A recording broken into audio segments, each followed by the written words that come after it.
an African American that was killed on a motorcycle, and then there was the largest riots here in Miami-Dade County, and we had over a dozen people killed and hundreds of millions of dollars in property that was destroyed. And to me, that and subsequent riots that we had, disturbances that we had, all had one thing in common. There was a allegation of abuse of police power, abuse of force. There was no collaboration. The police department or the police officer had one story. Some witnesses said something else happened. And when the police officer, was acquitted, and they were acquitted in most of these cases, then there were disturbances, that came out of it. It always seemed to me that if you had some kind of visual evidence, that you had verification, that we could avoid this. Now, subsequent to that, the technology wasn't there, and so we created what was called a community relations board, made up of people and prominent persons from the community that would go out and engage the sentiment of different communities in Miami-Dade. We're a very diverse community. We have a large Hispanic population. Right. We're about 15% African American and about 20% Anglo. And so we're a very diverse community, and so we needed to have this board that kind of soothe over relations between the three major ethnic groups that make up our town. That's been very successful in quelling any kind of disturbances that we've had. Actually, for the last 25 years or so, we really haven't had a disturbance like we did in the 80s. But do you think that African Americans living in Miami-Dade County feel that they are treated fairly by the police? Look, I'm sure that African Americans here in Miami-Dade County feel the same as African Americans around the country. We do a very good job, I think a better job. We have in terms of the makeup of our police force, it's actually, it's a representative of our community. And we do community policing. Our police officers, are in the community, all the time. But, we do have our share of incidences here, and I think that's where the Community Relations Board comes in. We also have a civilian investigative panel that looks at incidents of police use of force that has been able to, I think, quell and put to rest, some of the issues that we've had here in Miami-Dade. But, I mean, the ultimate solution to me, although it doesn't take care of everything, is actually the cameras on the police officers. I think that the major source of irritation is that there's differences of the story between a police officer and either a victim or witnesses of the victim. And then I want to make sure that every police officer in Miami-Dade County who's on the streets of Miami-Dade County is wearing a body cam so that, everybody can see exactly what happened, who did what. And I think that would quell a lot of the disturbances and a lot of the acrimony that is now, perpetuating, in our country. Well, how soon do you think that can happen, that every police officer in Miami-Dade County has a camera on them? Well, the thing is, I started this 2 years ago. Right. When I became the mayor, I told my police department, look, I know this technology exists. I want you to start testing because this is what I want to do. We field tested it, and the test ended back in February. So even before Ferguson, we had already tested these cameras, and so we were on our way. The issues that we have now is actually the standard operating procedures. We have some issues with state law. We need to go to our legislators and make some changes to state law. We have a very liberal public records law here that basically anything that we produce, touch, etc., is a public record.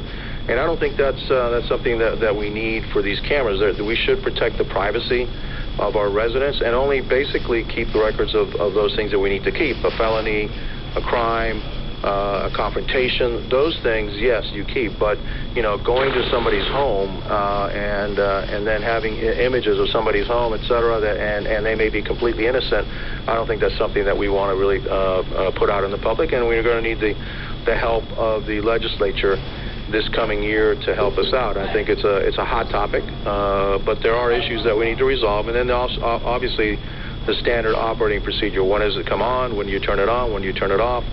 etc. And those are things that we're going to be working on. The good thing is that there are other agencies here in Miami-Dade County, specifically the city of Miami. Mayor Phil.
basic thought process.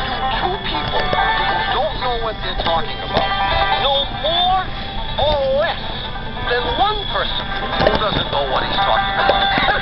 In fact, join us for Car Talk.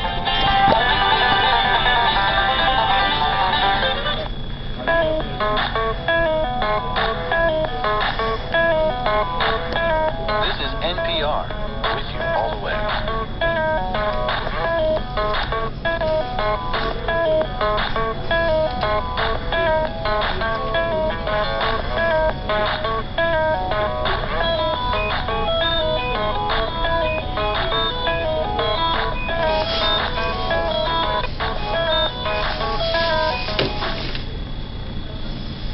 It's Here and Now, and if you're just joining us, we've been speaking with Carlos Jimenez, mayor of Miami-Dade County, Florida.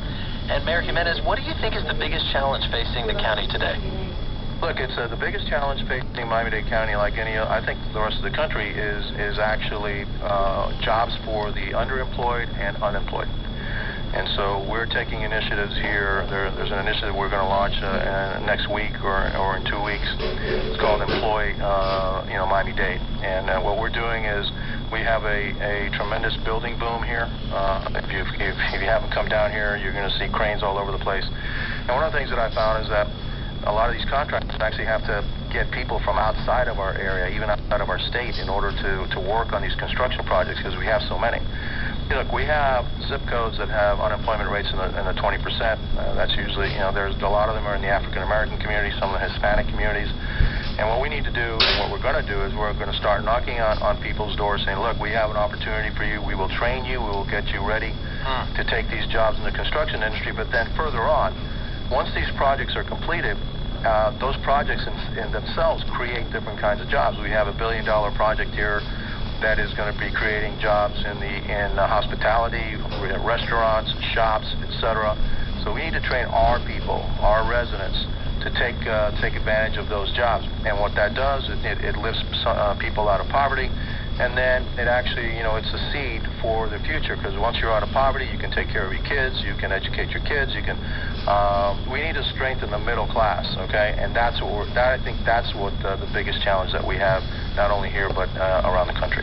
But you've also got a challenge in that Miami has been, or at least in the last cycle, a boom and bust city. You had a huge growth in real estate before the crash, and then a lot of those buildings sat empty.